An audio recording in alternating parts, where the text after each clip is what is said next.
신성 로마 제국 - 세계에서 가장 이상한 나라 이야기. 안녕하세요, 여러분.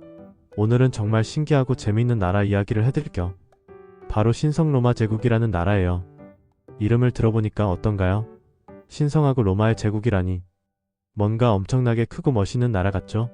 하지만 알고 보면 이 나라는 역사상 가장 특이하고 웃긴 나라 중 하나였답니다. 1. 제국은 어떻게 시작됐을까? 옛날 옛적, 지금으로부터 약 1200년 전인 800년에 샤르마뉴라는 왕이 있었어요.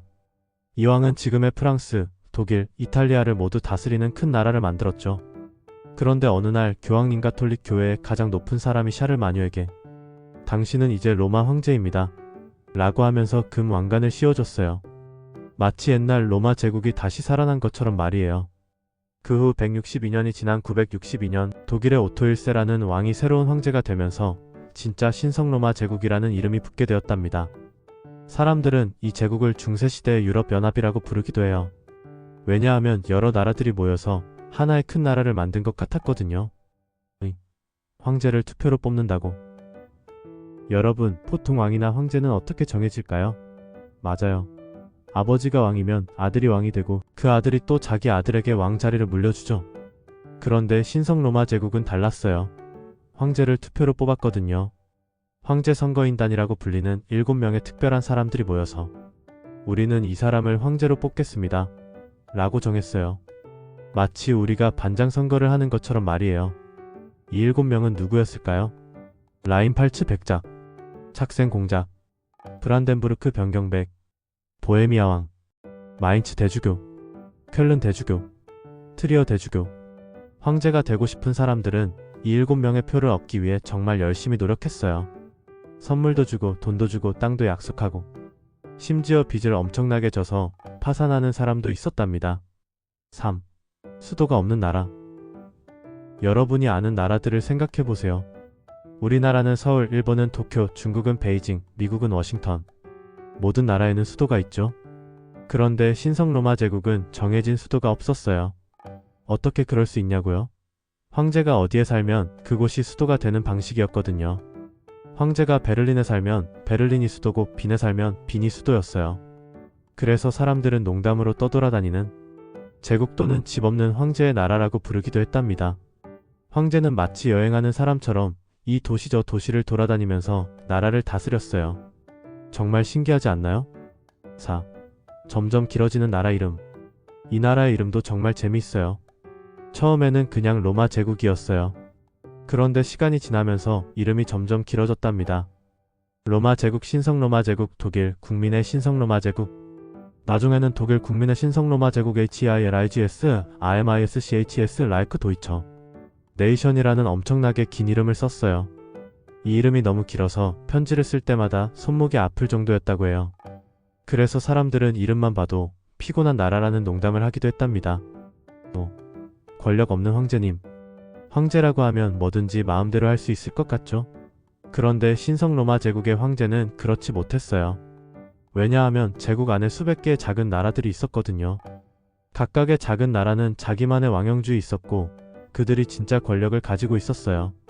상황이 어땠는지 보면 각 지역마다 다른 돈을 사용했어요. 마치 서울은 원화, 부산은 부산화를 쓰는 것처럼 각 지역마다 다른 법이 있었어요. 각 지역마다 다른 언어를 사용하기도 했어요. 그래서 사람들은 이렇게 말했어요. 1000개의 작은 나라, 1000개의 돈, 1000개의 법. 황제는 마치 제국의 얼굴 마담 같은 존재였어요. 이름만 황제지 실제로는 각 지역 왕들에게 제발 좀 말 들어주세요 라고 부탁하는 입장이었답니다. 6. 종교 전쟁과 큰 위기. 1600년대의 신성 로마 제국에는 정말 끔찍한 일이 일어났어요. 30년 전쟁이라는 큰 전쟁이 벌어진 거예요. 이 전쟁은 종교 때문에 시작됐어요. 가톨릭을 믿는 사람들과 개신교를 믿는 사람들이 우리 종교가 진짜다 라고 하면서 30년 동안이나 싸웠거든요. 이 전쟁이 얼마나 심했는지 알려면 독일 땅이 완전히 망가졌어요. 사람들이 3분의 1이나 죽었어요. 100명 중 33명이 죽은 거예요. 마을들이 불에 타고 농사를 지을 수 없게 됐어요. 이때부터 신성 로마 제국은 정말로 약해졌어요. 마치 심하게 아픈 할아버지처럼 기운이 없어졌답니다. 7. 나폴레옹과 제국의 끝. 그리고 마침내 제국의 끝을 알리는 사람이 나타났어요. 바로 프랑스의 나폴레옹이었어요. 나폴레옹은 유럽을 정복하면서 1806년에 신성로마 제국 황제에게 이렇게 말했어요. 야, 이제 너네 나라는 끝이야. 그만 해체해. 그러자 마지막 황제였던 프란츠 2세는 알겠습니다. 라고 하면서 황제 왕관을 벗어버렸어요. 이렇게 해서 844년 동안이나 이어진 신성로마 제국은 역사 속으로 사라졌답니다. 정말 오랫동안 살아남은 나라였죠. 8. 볼테르 아저씨의 명언. 프랑스의 유명한 철학자 볼테르라는 사람이 신성로마 제국에 대해 이런 재미있는 말을 했어요. 신성로마 제국은 신성하지도 않고 로마도 아니고 제국도 아니다. 이게 무슨 뜻일까요? 신성하지 않다, 종교적으로 특별하지 않았어요. 로마가 아니다, 실제로는 독일 중심이었어요. 제국이 아니다, 진짜 힘있는 제국이 아니었어요. 이 말 한 문장이 신성로마 제국의 모든 특징을 다 설명해주는 셈이에요. 9. 재미있는 일화들. 황제 선거 비하인드. 황제 선거 때는 정말 재미있는 일들이 많이 일어났어요. 어떤 후보는 선거인들에게 금 100kg을 선물로 줬어요. 또 어떤 후보는 성 3개를 약속했어요. 심지어 자기 딸과 결혼시켜주겠다고 약속한 사람도 있었어요. 떠돌아다니는 황실. 황제가 이사를 자주 다녀서 벌어진 재미있는 일들. 신하들이 오늘 황제님 어디 계세요? 라고 물어봐야 했어요. 외국 사신들이 황제를 만나러 갔는데 이미 다른 도시로 이사 간 적이 많았어요. 황제의 가구와 보물들도 계속 이사 다녀야 했어요. 작은 나라들의 자존심. 제국 안의 작은 나라들은 정말 자존심이 강했어요. 리히텐슈타인이라는 나라는 지금도 있는데 서울시보다 작아요. 어떤 나라는 마을 하나만한 크기인데도 우리는 독립국이다. 라고 주장했어요. 심지어 자기만의 돈을 만들어 쓰는 곳도 있었어요. 마무리. 신성로마 제국이 우리에게 주는 교훈. 정리해보면 신성로마 제국은 수도가 없는 특이한 나라, 황제를 투표로 뽑는 민주적인 나라, 수백 개의 작은 나라들로 이루어진 연합체, 이름은 길지만 실제 권력은 약한 나라, 844년이나 살아남은 끈질긴 나라 였답니다. 이 나라는 우리에게 이런 것들을 가르쳐줘요. 이름이 멋있다고 해서 실제로도 멋있는 건 아니에요. 힘이 여러 곳에 나뉘어 있으면 일을 하기 어려워요. 하지만 서로 다른 사람들도 함께 살 수 있다는 것도 보여줘요.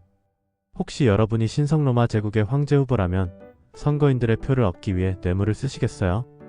아니면 정정당당하게 선거운동을 하시겠어요? 그리고 만약 여러분이 이 시대에 살았다면 떠돌아다니는 황제를 따라다니는 신하가 되고 싶으세요? 아니면 작은 영지의 왕이 되고 싶으세요? 신성로마 제국의 이야기는 이렇게 끝났지만 그 영향은 지금도 유럽에 남아있어요. 독일이 여러 주로 나뉘어져 있는 것도 유럽연합이 만들어진 것도 모두 이 신성로마 제국의 영향이 있다고 할 수 있답니다. 역사 공부 재미있었나요?